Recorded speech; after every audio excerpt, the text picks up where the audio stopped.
Բարև ձեզ, բարի գալուստ, update լրատվական, առաջարկում եմ միասին թարմացնել օրվա լրահոսը։ Թողարկումը սկսենք պաշտոնական շնորհավորանքներից։ Հղում եմ իմ ջերմ շնորհավորանքները Պետեր Մայդարին և հունգար ժողովրդին, հունգարական ընտրություններում տարած հաղթանակի կապակցությամբ։ Այս մասին գրել է Հայաստանի Հանրապետության վարչապետ Նիկոլ Փաշինյանը։ Այս ժողովրդական ընտրությունները արտացոլում են հունգար ժողովրդի կամքը և երկրի ապագայի տեսլականը, գրել է վարչապետը։ Հիշեցնեմ, Հունգարիայի ազգային ընտրական բյուրոյի վերջին տվյալների համաձայն քվեաթերթիկների 98.9%-ի հաշվարկից հետո ընդդիմադիր ՏԻՍԱ կուսակցությունը հաղթել է, վաստակելով խորհրդարանի 199 տեղերից 138-ը։ Իշխող վարչապետ Վիկտոր Օրբանի գլխավորած Ֆիդես քրիստոնյա դեմոկրատական ժողովրդական կուսակցության դաշինքը նույնպես անցել է խորհրդարան, հավաքելով ավելի քիչ ձայն։ Հունգարական ընտրությունների հետընտրական զարգացումներին ավելի մանրամասն կանդրադառնանք մեր վերլուծական հատվածում, այնպես որ բաց չթողնեք այն մեր թողարկումից անմիջապես հետո։ Շարունակենք թողարկումը։ Վարչապետ Նիկոլ Փաշինյանն աշխատանքային նախաճաշի ձևաչափով հանդիպում է ունեցել Հայաստանի խոշոր գործատուների ներկայացուցիչների հետ։ Վարչապետը ողջունելով ներկաներին նշել է, որ հանդիպմանը հրավիրվել են Հայաստանում ամենաշատ աշխատատեղեր ստեղծած ընկերությունների ներկայացուցիչները և շնորհակալություն հայտնել նրանց նման գործառույթի համար։ Նիկոլ Փաշինյանի խոսքով 2018 թվականից տվյալ ընկերությունները հիմնականում արձագանքող են եղել և շարունակում են արձագանքող լինել կառավարության քաղաքականություններին և 2018 թվականից ի վեր Հայաստանում ստեղծվել է 288,000 աշխատատեղ։ Հաջորդ թիվ վարչապետն անդրադարձել է տնտեսության մեջ արհեստական բանականության ներդրմանը, ինչը նաև ռիսկեր է առաջացնում, այդ թվում աշխատատեղերի հետ կապված։ Նիկոլ Փաշինյանը կարևորել է այդ ուղղությամբ վերլուծական և գործնական աշխատանքի իրականացումը հնարավոր խնդիրներից զերծ մնալու համար։ Նիկոլ Փաշինյանը հավելել է, որ կառավարությունը վերջին տարիներին միլիարդավոր դրամներ է ծախսել տնտեսության արդիականությունն ու վերարտադրողականությունն ապահովելու համար։ Նիկոլ Փաշինյանը շեշտել է, որ այժմ մտնում ենք տնտեսական զարգացման բոլորովին նոր շրջափուլ, ինչը իհարկե կապված է Հայաստանի և Ադրբեջանի միջև հաստատված խաղաղության գործընթացի հետ։ Մենք տնտեսական զարգացման բոլորովին նոր մի շրջափուլ ենք մտնում, եւ դա իհարկե կապված է Հայաստանի եւ Ադրբեջանի միջև հաստատված խաղաղության գործընթացի հետ, եւ մենք առաջիկայում մեծ իրադարձություններ ենք սպասվում, որը կապված է առաջին հերթին TRIP նախագծի գործարկման հետ, որը էական է նրանով, որ Հայաստանի Հանրապետությունը ի վերջո ամբողջական դուրս է բերելու շրջափակման վիճակից։ Բայց ըստ էության այսօր էլ Հայաստանը հաղթահարել շրջափակումը, որովհետև գիտեք, որ Ադրբեջանի տարածքով դեպի Հայաստան հնարավոր է իրականացնել երկաթուղային բեռնափոխադրումներ եւ իրականացվում են, բայց ուզում եմ ասել նաև, որ քաղաքական հստակ հանձնառություններն է, որ այդ թվում արտահանումները հնարավոր իրականացնել երկաթուղով, իհարկե Վրաստանի տարածքով, մինչև մենք Ադրբեջանի հետ առաջին հերթին TRIP նախագծի շրջանակներում երկաթուղին կբացենք, եւ սա շատ կարեւոր է, եւ ուզում եմ ասել, որ պայմանավորվածությունը քաղաքական հետեւյալն է, որ այդ երկաթուղին երբեք չի փակվելու։ Այսինքն դա եւ ներմուծման եւ արտահանման հուսալի ուղի է, բայց ես ինչքան հասկանում եմ, մենք դեռ արտահանման համար առանձնապես երկաթուղին չենք օգտագործում, որովհետեւ դե պարզ է, որ 30 տարվա լոգիստիկ շղթաներ են աշխատել, իրանք վերափոխելու համար նախ պետք է վստահություն, մարդիկ պետք է հասկանան, որ ասվում է, ինչքանով է տևական, հուսալի։ Եվ երկրորդն է իհարկե լոգիստիկ շղթաները պետք է փոխվեն, որովհետև ուրիշ բան է, որ բեռնատարի տրամաբանության են մտածում, ուրիշ բան է, երբ որ վագոնի տրամաբանության են մտածում։ Ես իհարկե շատ գիտելիքներ չունեմ այդ ոլորտում, բայց ակնհայտ է, որ այդտեղ որոշակի պլանավորման եւ իրագործման հետ կապված վերափոխումներ պետք է արվեն։ Պաշտոնական մեկ այլ լուր։ Հանրապետության նախագահ Վահագն Խաչատուրյանը հանդիպել է կրթություն և համերաշխություն արմիության նախաձեռնությամբ իրականացվող Երևանյան քաղաքացիական ճամփորդություն կրթական նախագծի շրջանակներում նախագահական նստավայր այցելած մի խումբ դպրոցականների հետ։ Սովորողները նախ շրջայց են կատարել Հանրապետության նախագահի նստավայրում, ծանոթացել համալիրի պատմությանը։ Շրջայցի ավարտին նրանք հանդիպել են նախագահի հետ և ուղղել իրենց հետաքրքրող հարցերը տարբեր թեմաների վերաբերյալ։ Քննարկվել և հաստատվել են ազգային ժողովի 8-րդ գումարման 11-րդ նստաշրջանի օրակարգում լրացումներ կատարելու մասին և ապրիլի 14-ին գումարվող հերթական նիստերի օրակարգի նախագծերը։ Սահմանվել է նաև հերթական նիստերի օրակարգային հարցերի քննարկման հաջորդականությունը։ Հերթական նիստերի օրակարգի նախագծում ընդգրկվել է 23 հարց։ Հայաստանի Հանրապետության ազգային ժողովի նախագահի տեղակալ Ռուբեն Ռուբինյանը ապրիլի 13-ին ընդունել է Լիտվայի արտաքին գործերի նախարարի տեղակալ Օդրա Պլիպիտեին։ Ազգային ժողովի փոխնախագահն արժևորել է Հայաստան-Լիտվա համագործակցությունը, այդ թվում միջխորհրդարանական հարաբերությունների շրջանակում։ Անդրադարձ է եղել տարածաշրջանային խնդիրներին, անվտանգային իրավիճակին։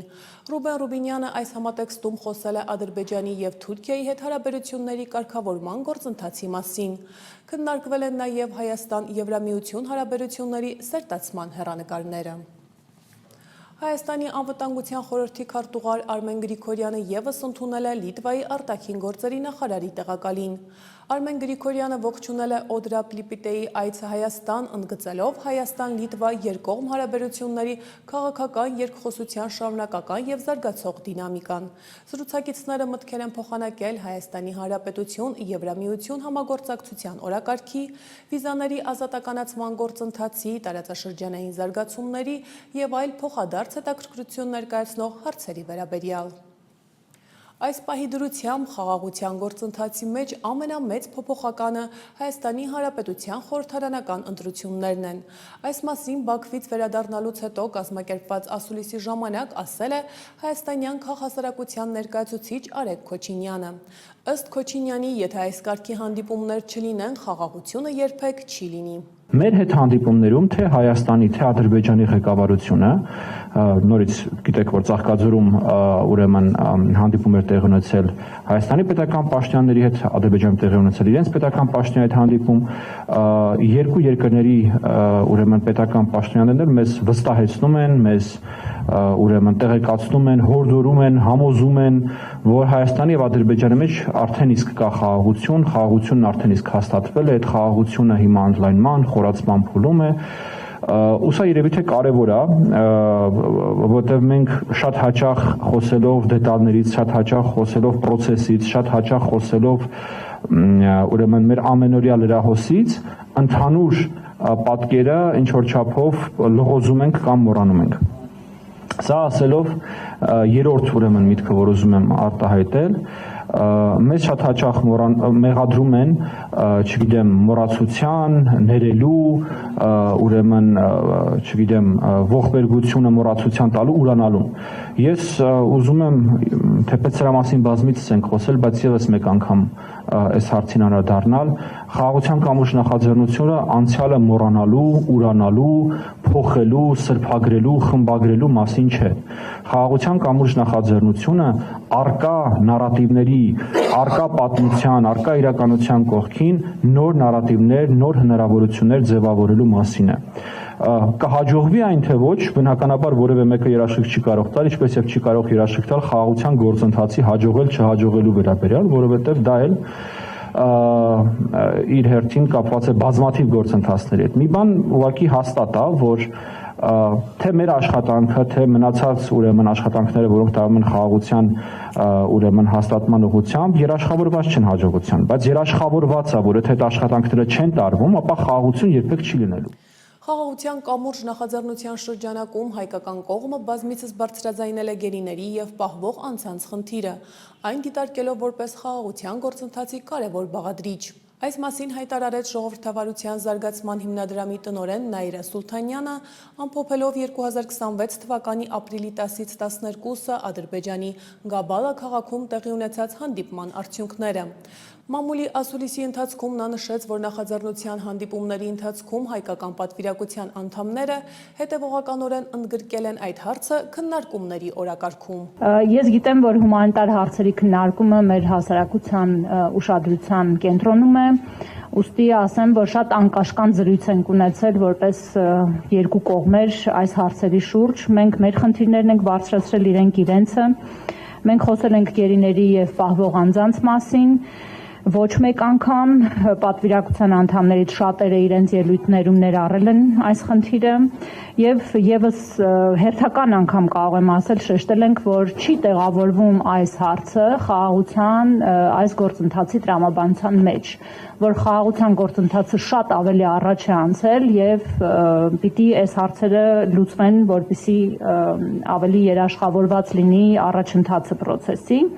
Բարձրացրել ենք նաև անհայտ կորածների խնդիրը, հայտնել ենք մտահոգություն, որ հանձնաժողովի աշխատանքները ցանկալի արագությամբ չեն գնում։ Բնականաբար իրենք էլ իրենց հերթին բարձրացրել են իրենց ուզող հարցերը, ականների պայթյունի արդյունքում վնասված, զոհված անձանց հարցը նշվել է 432 թիվը եւ 3000-ից ավել անհայտ կորած ադրբեջանցիների հանգամանքը, իհարկե մենք խոսում ենք 90-ականների պատերազմի մասին, բայց ես ուզում եմ ասել, որ ամեն մեր այցից հետո մամուլի ասուլիսի ժամանակ մենք ասում ենք, որ այս հարցերը բարձրացրել ենք եւ երևի թե ձեզ մոտ տրամաբանական հարց կառաջանա եւ ուրեմն ինչ, ասենք բարձրացրել եք եւ ինչ։ Տեսեք, գաղտնիք չէ, որ երկու հասարակություններն էլ իրենց ընկալումները ունեն այս հարցի շուրջ։ Մի կողմի համար սա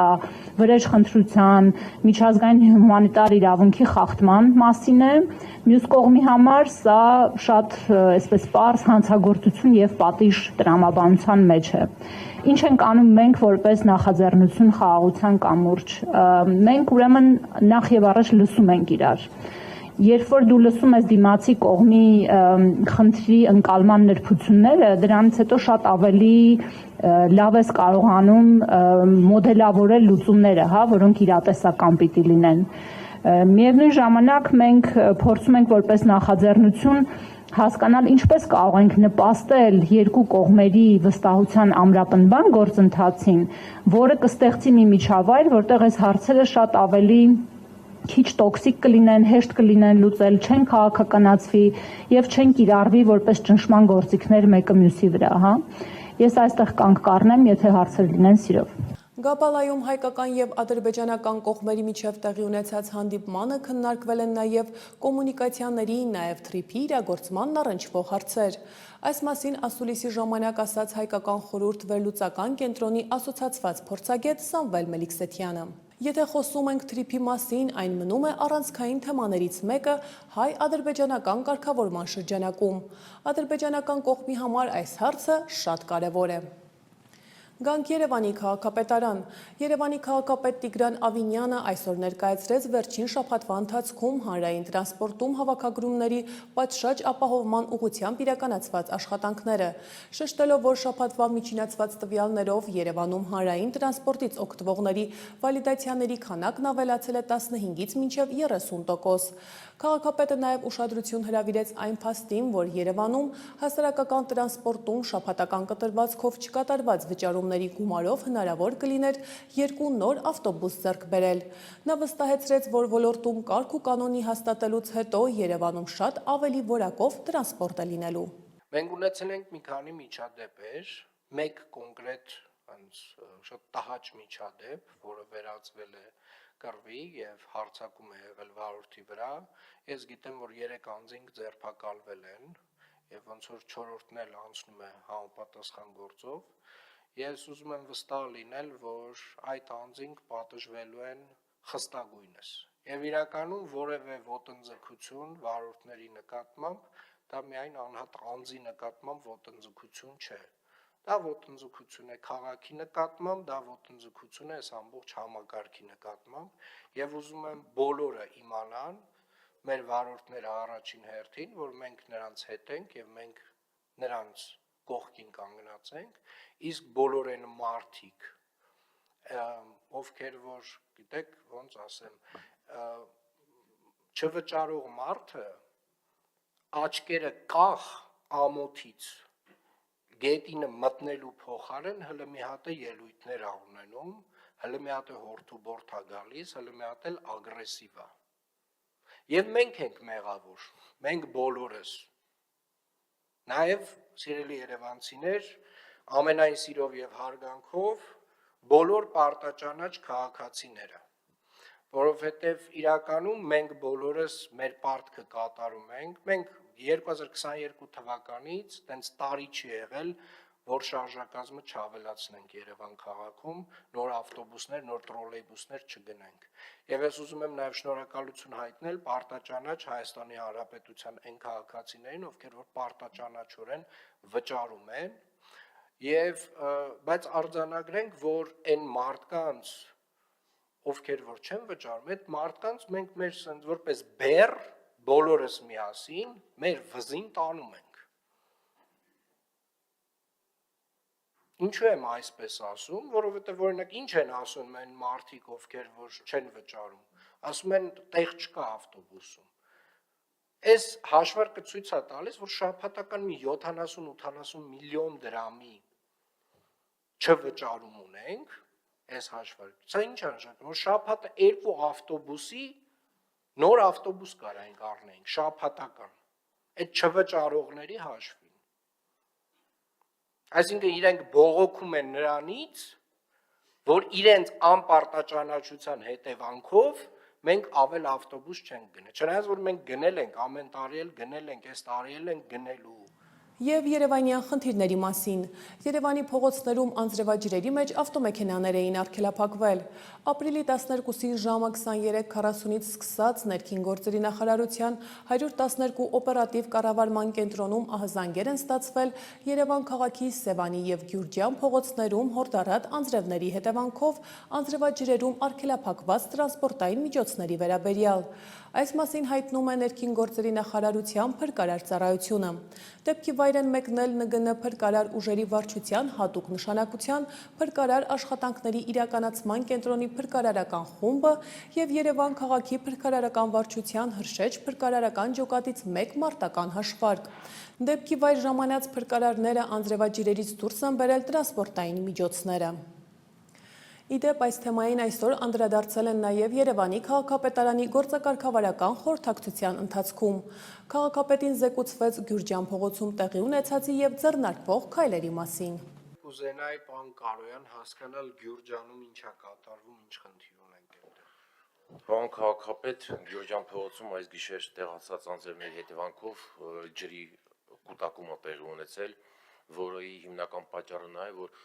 այդ հարակից տարածքում գտնվող այդ լանջերից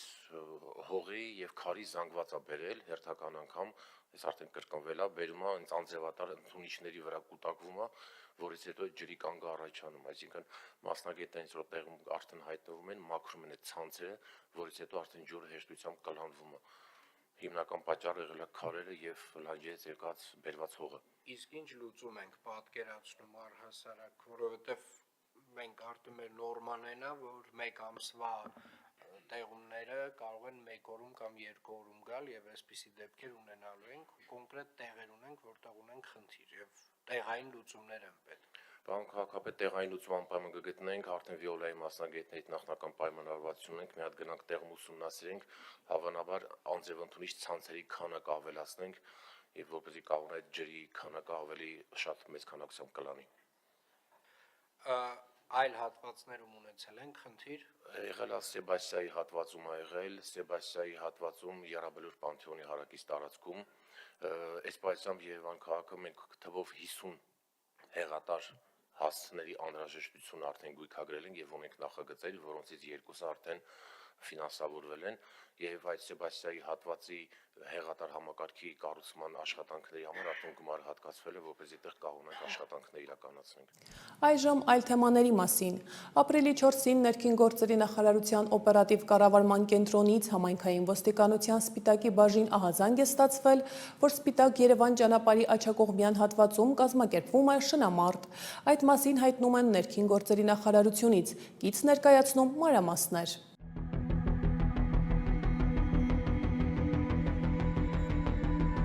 ապրիլի 4-ին օպերատիվ կառավարման կենտրոնից համայնքային ոստիկանության Սպիտակի բաժին ահազանգ է ստացվել, որ Սպիտակ Երևան ճանապարհի աջակողմյան հատվածում կազմակերպվում է շնամարտ։ Քրեական օրենսգրքի 307-րդ հոդվածում, որը վերնագրված է կենդանիների նկատմամբ դաժան վերաբերմունքը ի թիվս այլ ձևակերպումների որպես դաժան վերաբերմունքի դրսևորում, նշված է նաև կենդանիների մարտի կազմակերպումը կամ իրականացումը։ Չնայած այս պարզ ձևակերպմանը, ապրիլի 4-ի ահազանգը բոլորովին էլ եզակի դեպք չէր։ Ի դեպ, շնամարտ կազմակերպողները իրենց արարքն արդարացնելու համար այդ մարտերը կոչվում են թեստավորում։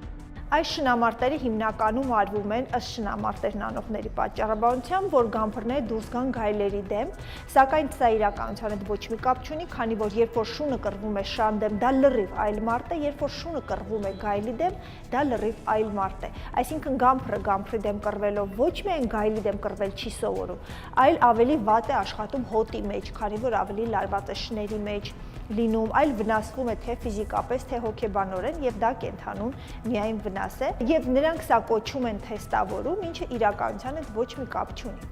2025 թվականին արձանագրվել է կենդանիների նկատմամբ դաժան վերաբերմունքի 31 դեպք, ու սրանց մեջ կան նաև շնամարտի կազմակերպման դեպքեր։ Նույն ժամանակահատվածում բացահայտվել է 14 դեպք, իսկ այս տարի մինչ ապրիլի 7-ը, երբ պատրաստվում էր տեսանյութը, համայնքային ոստիկաններն արդեն իսկ արձագանքել են կենդանիների նկատմամբ դաժան վերաբերմունքի մասին 32 ահազանգի։ Սա նշանակում է, որ աճել է ոչ թե դաժան վերաբերմունքի, այլ այդ մասին ահազանգող մտահոգ քաղաքացիների թիվը։ Նաև ակտիվացել է խնդրով զբաղվող հասարակական կազմակերպությունների եւ իրավապահ մարմինների համագործակցությունը։ Այսօր Հայաստանի Հանրապետությունում գործում են մի շարք հասարակական կազմակերպություններ, որոնք զբաղվում են տնային կենդանիների պաշտպանությամբ։ Եվ գրեթե բոլոր հասարակական կազմակերպությունների կանոնադրությունում կա առանձին կետառային, որ հասարակական կազմակերպությունները կենդանիների նկատմամբ դաժան վերաբերմունքի դեպքերը հայտնաբերելու նպատակով ստացված տեղեկությունները պարտավոր են օրենքով սահմանված կարգով այդ մասին իրազեկել պատկան մարմիններին եւ միջոցներ ձեռնարկել նմանատիպ դեպքերը բացառելու եւ հետագայում կանխելու նպատակով։ Վերադառնանք ապրիլի 4-ի դեպքին, որն էականորեն տարբերվում էր նմանատիպ այլ դեպքերից, քանի որ քրեական վարույթ նախաձեռնվեց ոչ միայն 307-րդ, այլև քրեական օրենսգրքի 2 այլ հոդվածների հատկանիշներով։ Ադել տնային կենդանիների պաշտպանության հասարակական կազմակերպությունը ստանալով տեղեկություններ առայն, որ Լոռու մարզում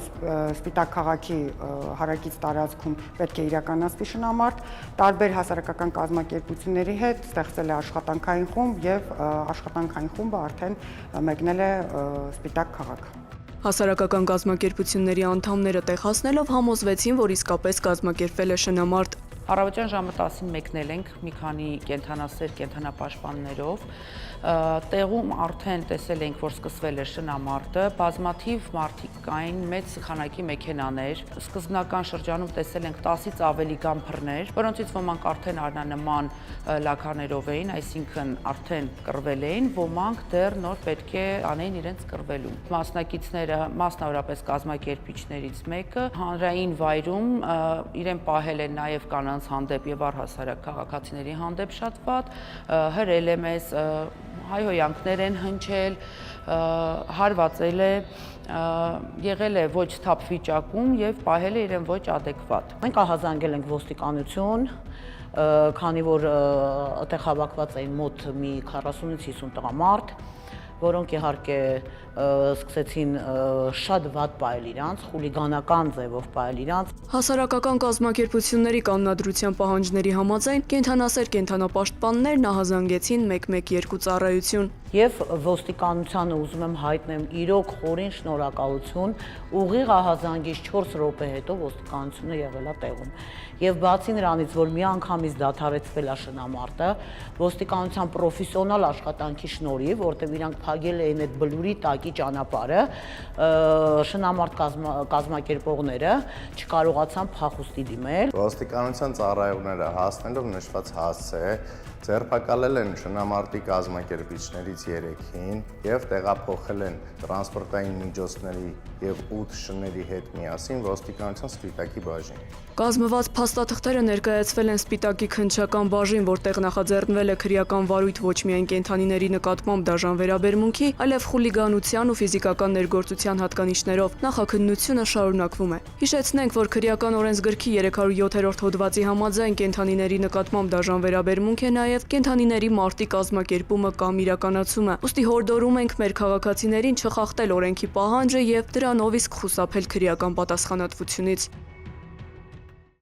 Հայաստանի Հանրապետության Սննդամթերքի անվտանգության տեսչական մարմնի ղեկավար Տիգրան Պետրոսյանը հյուրընկալել է Հայաստանի Հանրապետությունում Արաբական Միացյալ Էմիրությունների դեսպան Նարիման Ալ-Մուլային, դեսպանության տնտեսական հարցերով փորձագետ Մարիա Զալյանին եւ Հայաստանի Հանրապետության արտաքին գործերի նախարարության Միջին Արևելքի եւ Աֆրիկայի վարչության երկրորդ քարտուղար Տաթևիկ Մկրտչյանին։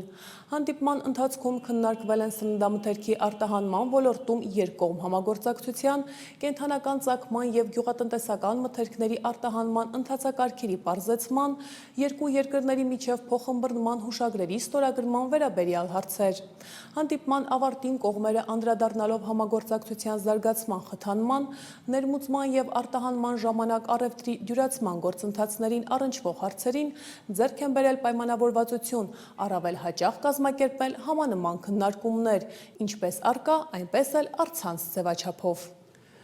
Ներքին գործերի նախարարությունում քննարկվել են Road Control հավելվածի կատարելագործմանն ուղղված լուծումները, մանրամասնում է տեսանյութը։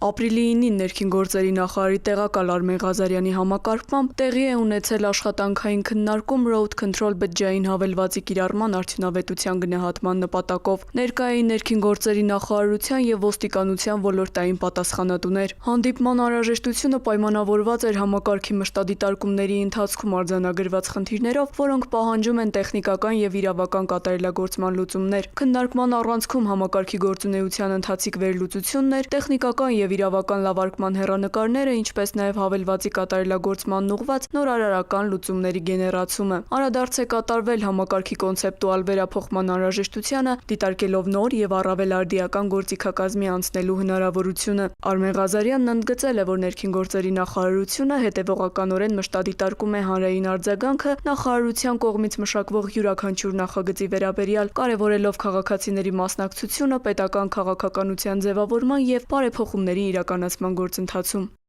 Այս պահին հերթը միջազգային լրահոսինն է, որը կներկայացնենք տեսաշարով։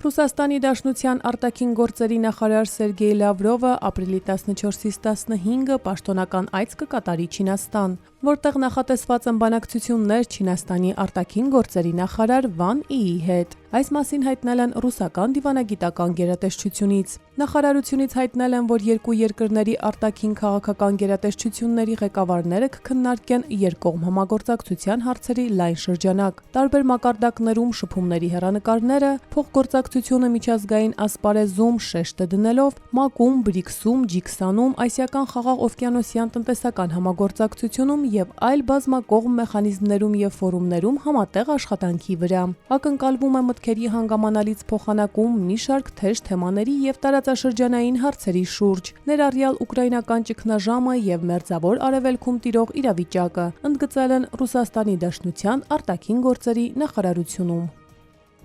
Եվրոպական երկրների ղեկավարները ընդդիմադիր TISA կուսակցության առաջնորդ Պետեր Մագյարին շնորհավորել են Հունգարիայի խորհրդարանական ընտրություններում տարած հաղթանակի կապակցությամբ։ Ձայների գրեթե 99%-ի հաշվարկի նախնական արդյունքների համաձայն Պետեր Մագյարի TISA կուսակցությունը 138 տեղ է ստացել 199 տեղանոց խորհրդարանում։ Վիկտոր Օրբանն ընդունել է պարտությունը։ Նա շնորհավորել է Մադյարին եւ ընտրությունների արդյունքները համարել ցավոտ, բայց հստակ։ Ավստրալիան հայտարարել է, որ պատմության մեջ առաջին անգամ բանակը կղեկավարի կին, երկրի պաշտպանական ուժերի ղեկավարության վերադասավորման շրջանակներում։ Կառավարության հայտարարության մեջ նշվում է, որ գեներալ լեյտենանտ Սյուզան Քոյլը, որը համատեղ կարողությունների խմբի ներկայիս ղեկավարն է, հուլիսին կդառնա բանակի ղեկավար։ Նա կփոխարինի գեներալ լեյտենանտ Սայմոն Ստյուարտին։ Հուլիսից սկսած մենք կունենանք Ավստրալիայի բանակի 125-ամյա պատմության մեջ բանակի առաջին կին հրամանատարը, հայտարարության մեջ ասել է վարչապետ Էնթոնի Ալբանիզին։ Պաշտպանության նախարար Ռիչարդ Մարլսը Քոյլի նշանակումն անվանել է խորապես պատմական պահ։ Նախարարի խոսքով Սյուզան Քոյլի նվաճումը մեծապես նշանակալից կլինի այն կանանց համար, որոնք այսօր ծառայում են Ավստրալիայի պաշտպանական ուժերում, եւ այն կանանց համար, որոնք մտածում են ապագայում ծառայել Ավստրալիայի պաշտպանական ուժերում։ Քոյլի նշանակումը տեղի է ունենում Ավստրալիայի զինված ուժերի շարքերում կին սպաների թվի ավելացման շրջանակում։ Ավստրալիայի պաշտպանական ուժերի մոտ 21% եւ ավագ ղեկավար պաշտոնների 18.5% կանայք են։ Ռոմի Պապը պետք է կենտրոնանա հզոր Պապ լինելու վրա, այլ ոչ թե քաղաքական գործչի։ Այս մասին Truth Social-ի էջում գրել է ԱՄՆ նախագահ Դոնալդ Թրամփը։ Թրամփը պնդում է, որ Լևոն 14-ը նշանակվեց Ռոմի Պապ միայն այն պատճառով, որ նա ամերիկացի էր եւ եթե նա չլիներ Սպիտակ տանը, ապա Լևոնը չէր լինի Վատիկանում։ Թրամփը նաեւ իր դժգոհությունն է հայտնել Պապի դիրքորոշումների վերաբերյալ կապված Իրանի եւ Վենեսուելայի հետ։ Ես չեմ ուզում մի Ռոմի Պապ, ով կարծում է, թե նորմալ է, որ Իրանը միջուկային զենք ունենա։ Ես չեմ ուզում Պապ, ով կարծում է, թե սարսափելի է, որ Ամերիկան հարձակվել է Վենեսուելայի վրա, մի երկրի, որը հսկայական քանակությամբ թմրանյութեր էր ուղարկում Միացյալ Նահանգներ, եւ որ ավելի վատ է դատարկում էր իր բանտերը, ներառյալ մարդասպաններին, թմրավաճառներին եւ մարդակերներին մեր երկրի մեջ։ Եվ ես չեմ ուզում մի Պապ, ով քննադատում է Միացյալ Նահանգների նախագահին, որովհետեւ ես անում եմ հենց այն, ինչի համար ընտրվել եմ հաղթանակ, սահմանելով հանցավորության ռեկորդային ցածր ցուցանիշներ եւ ստեղծելով պատմության մեջ ամենահզոր ֆոնդային բորսան, եզրափակել է Թրամփը։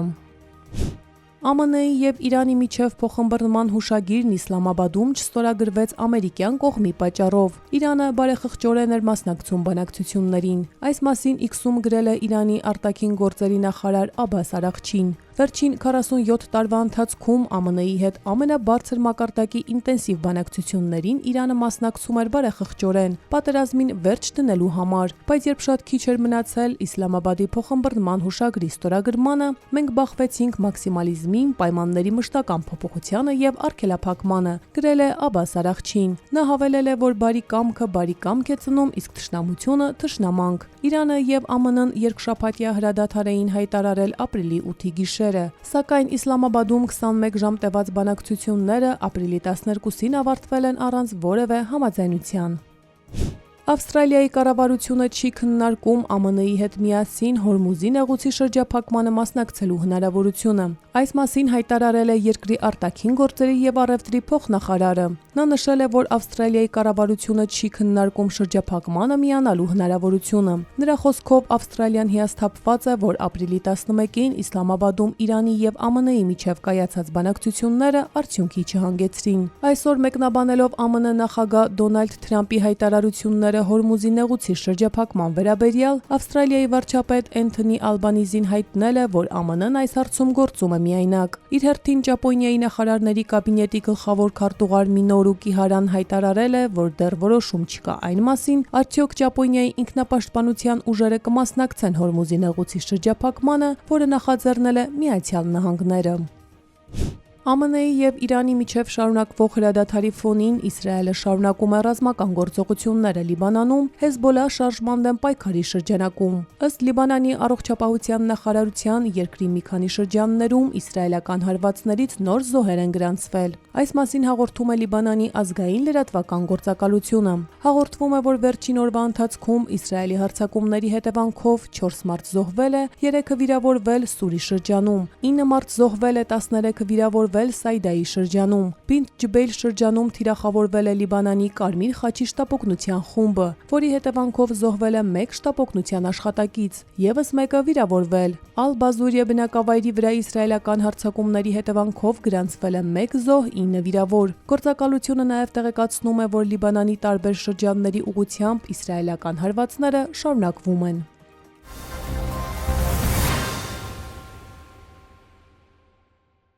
Եվ վերջում եղանակի մասին։ Ապրիլի 14-ից 17-ը 18-ի գիշերը սպասվում է առանց տեղումների եղանակ։ Հանրապետության տարածքում ապրիլի 13-ից շրջանների զգալի մասում 14-ին 15-ի գիշերն առանձին շրջաններում սպասվում են տեղումներ։